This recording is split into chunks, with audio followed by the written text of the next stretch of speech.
北约各国援乌的各型主战坦克尚未交付，乌军就又迎来了新一型的主战坦克。时任德国防长的鲍里斯·佩斯托瑞斯在2月7号首次秘密访问基辅，除了会见泽连斯基等乌克兰高级官员外呢，他表示德国将援助乌克兰178辆豹一坦克。明明说好的德国要援乌豹2，北约其他国家也要给3代主战坦克，怎么突然缩水变成了豹一呢？要是打算赖账，德国这不是自己打脸了吗？同时大兵还有个疑问啊，豹一作为2代坦克，在现今的俄乌战场上还能有多大作用？话不多说，咱们直接进入正题。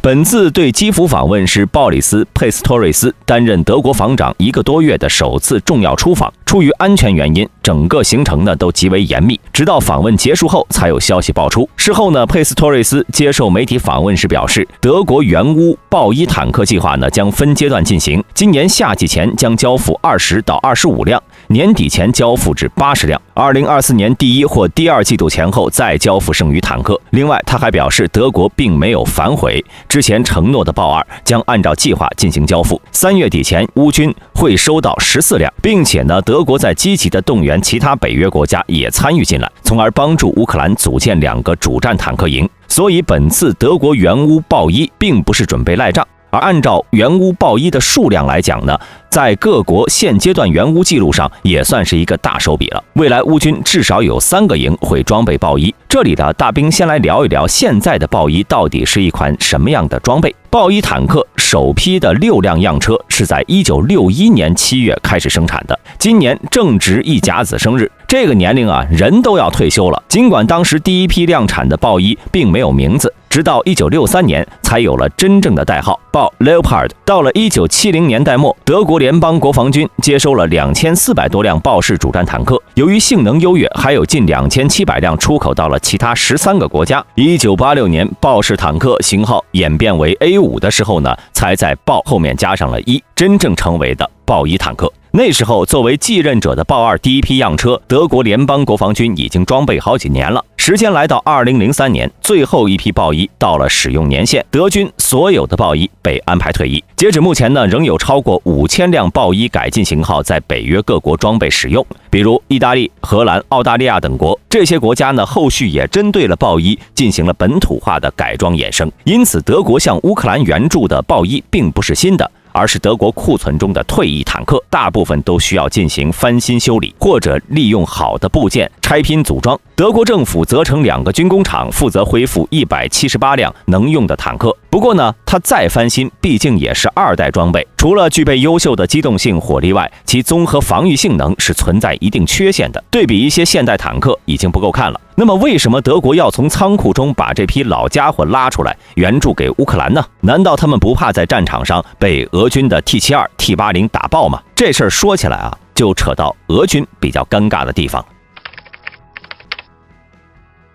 目前战场上，俄军的现代化坦克已经越打越少。在长达1年的战争中，俄军装甲部队被乌军痛击，损失相当惨重，以至于俄军已经开出来 T62 这样的老古董来应急了。截止到今年2月18号，有记录的俄军坦克损失已经达到了1748辆，其中绝大多数是 T72、T80 这类比较现代化的坦克，而装甲车的损失呢接近3000辆。也就是说，豹一进入俄乌这个赛场后，与它对战的将会是 T62、T64 或者老一点的 T72。那么这么一比较，豹一就不是破铜烂铁了吧？之前看过大兵这期视频的朋友啊，可能现在会有疑问。虽然俄军坦克装甲车损失数量巨大，但他们家大业大，坦克库存再怎么算也都是超过4000辆级别的。按理说 T72、T80、T90 都应该还有剩，为什么俄军会拿老古董来应急呢？回答这个问题啊，就得先谈谈俄罗斯的坦克制造厂，搞清楚那些专门负责坦克维修和升级工作的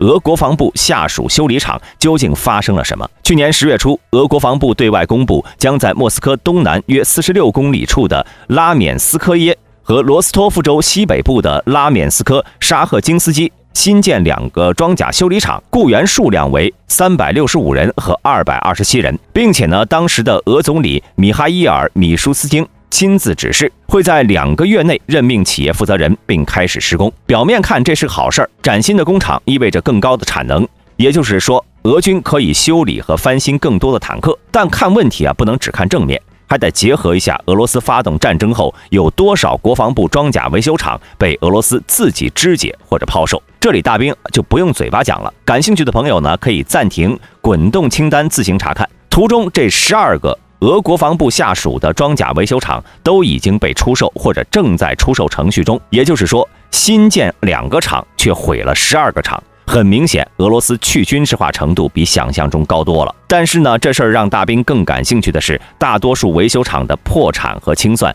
都始于2018到19年这段时间呢，俄国内发生了什么大的经济危机吗？或者是什么其他原因导致国防部入不敷出？答案当然没有。实际上，对于这些苏联遗产而言，当时俄罗斯内部的一些人才是罪魁祸首。如果按照时间节点来分析的话，掌握俄国防部维修厂所有权的斯贝茨勒蒙股份公司和罗斯特克俄罗斯国家技术集团凑到了一起，这2家公司可能各位没怎么听过，刚查资料时呢，大兵也迷糊。不过提起这2家公司分别对应的掌权人，应该就比较熟悉了。斯贝茨勒蒙股份公司对应的是现任俄防长谢尔盖·绍伊古，罗斯特克对应的则是原科克勃官员普京的好友谢尔盖·切梅佐夫。其中呢，绍伊古这边的斯贝茨勒蒙股份公司原来是前国防部长谢尔久科夫名下的企业，没错，就是那位推行俄罗斯军改的。当然，谢尔久科夫在位的时候，他还是比较收敛的，利用职权之便和乌拉尔坦克厂抢夺订单。例如2010年他们搞出来的纯白色涂装 T72B1MS 白鹰，其综合性能和原版相差不大，并且由于使用了低灵敏度的 4S20 爆炸块，因此几乎无法防御动能弹的攻击。客观来讲呢，谢尔久科夫的小动作无非是绕开了税务稽查机构，为自己多捞了一些油水。在俄罗斯呢，这属于常规惯例。后继上任的绍伊古大将可不是这么想的，他把谢尔久科夫的收敛称之为缺乏创造力。很明显，这个创造力指的是在捞钱上。为了巩固自己的地位，绍伊古上任后呢，与普京、切梅佐夫的罗斯特克进行合作，将俄罗斯所有破产的维修厂都移交给了罗斯特克处理。这样一来呢，既可以避免税务稽查部门的调查，又能保证这一切迅速又干净的完成。毕竟破产清算然后再出售，过程中一切手续都是合法的。2017年进入破产清算环节的维修厂数量剧增，当时绍伊古曾公开抱怨，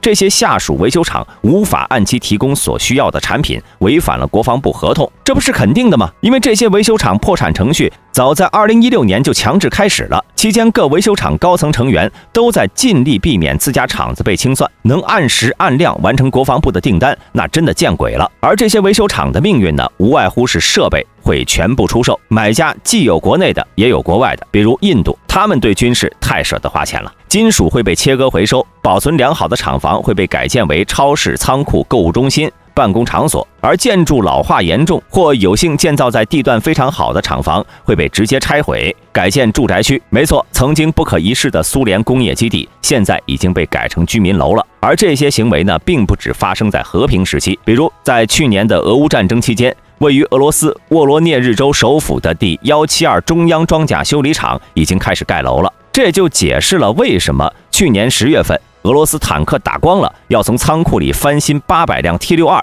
供俄乌战争使用。以大兵的看法，俄军即便不是现造，仅维修这些 T62到能用的程度都需要3年以上，这就是现阶段俄高层干的好事儿。说他们自己砸自己的锅吧，不对，是他们自己砸俄罗斯的锅，把饭捞到自己的碗里，一点都不过分。但是话又说回来啊，德国援乌豹一与俄军上场的老古董们几乎可以视为同时代产物。那么战场上对上之后呢，究竟谁更占便宜呢？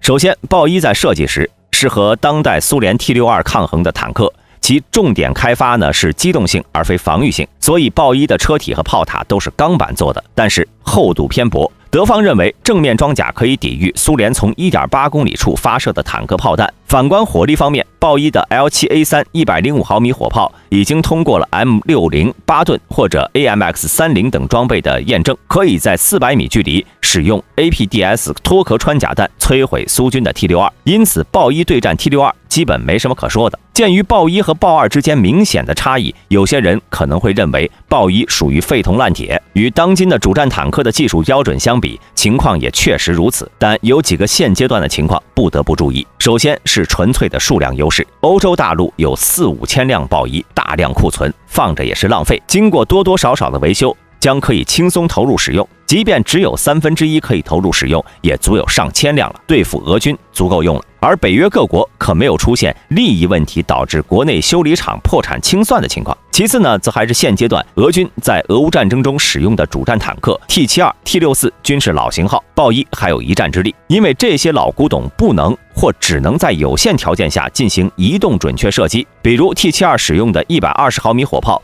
以大约每小时25公里的速度才能做到这一点。俄军呢，只有使用 T80 对战豹一胜算会高一些，所以德国援乌的豹一是破铜烂铁，也是德国的破铜烂铁，在对阵俄罗斯的破铜烂铁中呢，依然具有竞争力。而对于德国来说，既然豹一能满足乌军作战需求，那么清清库存也是个很好的选择。之前呢，他们就曾计划援助豹一，只是乌军不答应，一定要德国援助豹二。提起豹二，大兵这里再聊一下，虽然德国同意援助豹二，但豹二来自北约多个国家，型号也各不相同，所以具体交付乌军的时间点并不能确定，可能需要几个月才能够完成交付。最近的战场形势，俄军那边似乎已经在准备针对某个地区发动进攻了，所以德国才想拿豹一给乌军应应急，到时候他们就可以利用装备优势尽快迎击。至于德国一下子承诺这么多豹一，大兵认为是一个深谋远虑的举措。一方面是可以化解德国的压力，你们看，我们不但给了，而且数量比你们都多，你们就别因为欧洲国家装备的德式坦克多，就全把压力扣到我头上了。